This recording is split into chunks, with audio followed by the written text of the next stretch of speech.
soy la docente que va a impartir el curso de atención especializada al enfermo con diabetes mellitus y voy a impartir el módulo 2.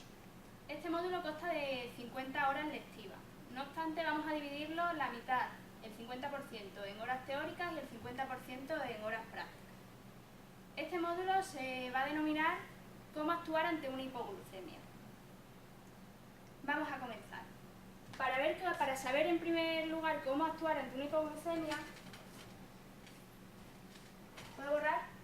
Sí.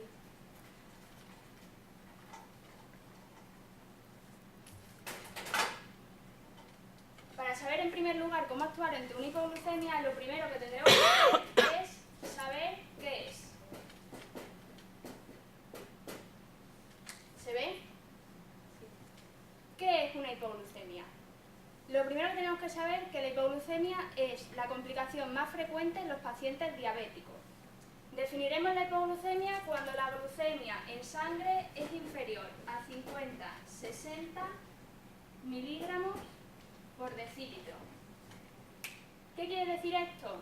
Pongo 50-60 porque dependiendo de la bibliografía que consultemos, en algunos lados hipoglucemia se define con la glucemia inferior a 50, sin embargo en otras es inferior a 60.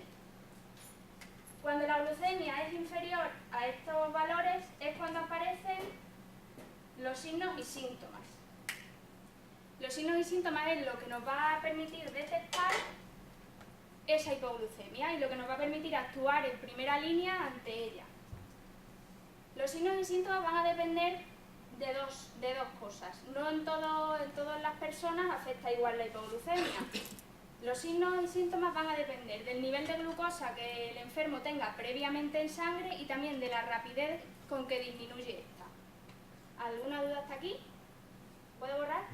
Sí.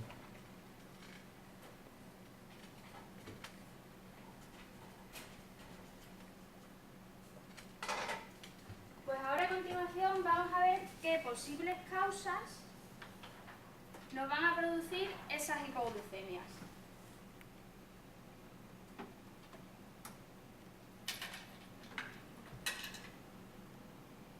¿Se ve? Sí. Una de las primeras causas es errores en la medicación. ¿Qué errores podemos tener? Pues por ejemplo, administrar una dosis elevada de insulina, mayor a la necesaria, o que equivoquemos el tipo de insulina, que administremos insulina rápida en lugar de retardada. Otra de las posibles causas sería la mala programación en el horario de las comidas. ¿Qué quiere decir esto? Un diabético no debe permanecer muchas horas en ayuno, debe comer muy a menudo. También se nos puede olvidar o que el reparto de nutrientes sea desigual, es decir, el reparto de nutrientes no sea correcto. ¿Alguna duda hasta aquí? Otra de las causas sería la mala programación del ejercicio. Un paciente diabético siempre tiene que saber cuándo va a ejercitarse, ya que el ejercicio va a aumentar la absorción de esa insulina. Por lo tanto, si él programa bien el ejercicio, puede programar a qué hora comer o a qué hora administrarse la insulina para evitar las hipoglucemias. Otra de las causas sería la absorción errática de la insulina. Esto está relacionado también con la práctica de ejercicio, ya que absorción errática lo que significa es que se va a absorber la insulina en una zona que nosotros vamos a ejercitar. Si nosotros ejercitamos una zona, vamos a producir una vasodilatación. Entonces, esa insulina se va a absorber más rápido y, por tanto, mayor riesgo de hipoglucemia. Y, por último, la siguiente causa sería el consumo de alcohol. Pero el consumo de alcohol estamos hablando en cantidades excesivas, ya que el alcohol por un vaso de vino o una copa no pasa nada siempre que el paciente tenga un adecuado control. ¿Alguna duda hasta aquí? Y lo siguiente sería la administración de ciertos fármacos. ¿Qué fármacos nos van a causar hipoglucemia? Algunos de estos fármacos serían el ácido acetilsalicílico, es decir, la aspirina, el adiro, o los betabloqueantes. ¿Qué son los betabloqueantes? Son el atenolol o el bisoprolol. A lo mejor nos puede sonar porque son potentes antihipertensivos, se utilizan para el tratamiento de la hipertensión. ¿Hasta aquí alguna duda sobre las causas de la hipoglucemia? Pues vamos a seguir viendo las manifestaciones clínicas de esta enfermedad. Decir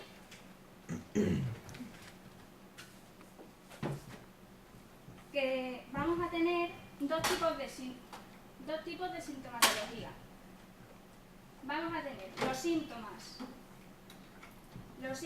neuroglucopénicos, que son derivados del déficit de glucosa a nivel cerebral.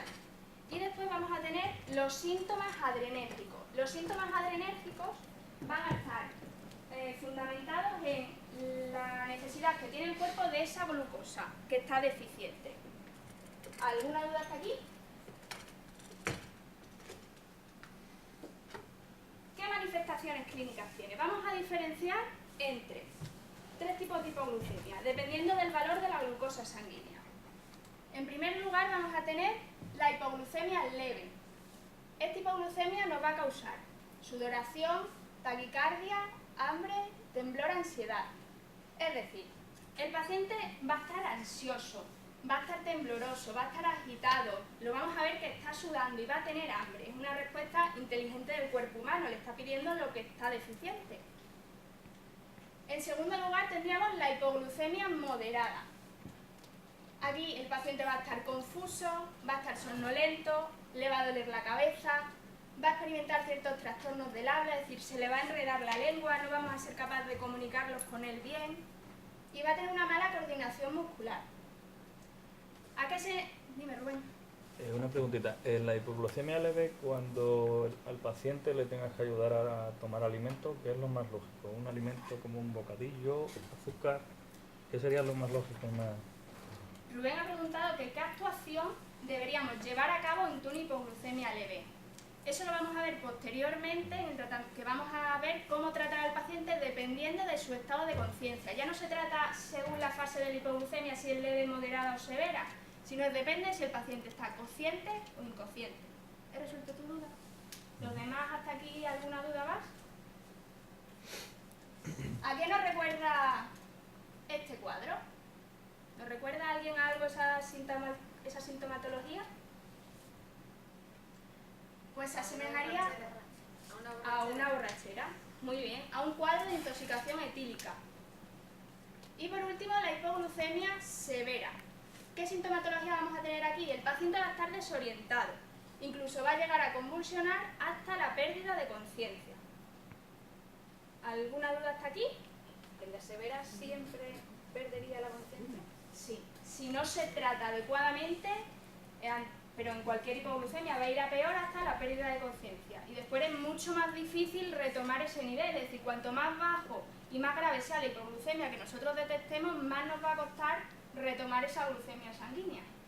¿He resuelto tu duda? ¿Los demás alguna duda más? Y a continuación vamos a ver cómo, preguntaba antes Rubén, cómo la tratamos. Vamos a diferenciar si el paciente está consciente o el paciente está inconsciente. En el caso de que la persona esté consciente, la vía principal de administración de glucosa va a ser la vía oral. Le daremos cualquier alimento disponible, como primera elección, hidratos de carbono de absorción rápida. ¿Qué hidratos de carbono son estos? Un caramelo, un zumo azucarado, incluso azúcar. Y a los 10-15 minutos repetiremos la alimentación si los síntomas continuasen. ¿Hasta aquí alguna duda?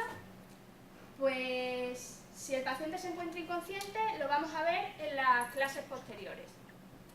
Hemos visto qué es la hipoglucemia, cómo podemos actuar ante ella, dependiendo de si el paciente está consciente, si el paciente está inconsciente. También hemos visto las causas que originan esa hipoglucemia. Y hemos visto la sintomatología dependiendo del nivel de glucosa en sangre. En clases posteriores, a continuación, vamos a seguir viendo cómo actuar si el paciente está inconsciente y las medidas de prevención de esa hipoglucemia. Muchas gracias y hasta mañana.